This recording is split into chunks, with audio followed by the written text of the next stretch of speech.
حضرت داتا گنج بخش علی حجویری رحمۃ اللہ تعالی علیہ، آپ کا ذکر خیر ہم آج کر رہے ہیں۔ پھر اس موقع پر ہمارے ہاں یہ بہت ہوتا ہے کہ اگر ربیع الاول کا مہینہ ہو تو ربیع الاول کے بارے میں سوالات ہونے شروع ہو جاتے ہیں۔ کیا 12 ربیع الاول منانا جائز ہے؟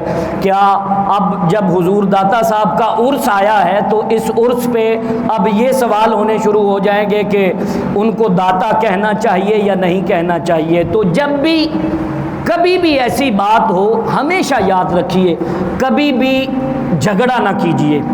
اگر آپ کو اس مسئلے کا نہیں پتہ تو بحث نہ کیجیے، اسے کہیے کہ میں کسی سے پوچھ کر بتاؤں گا۔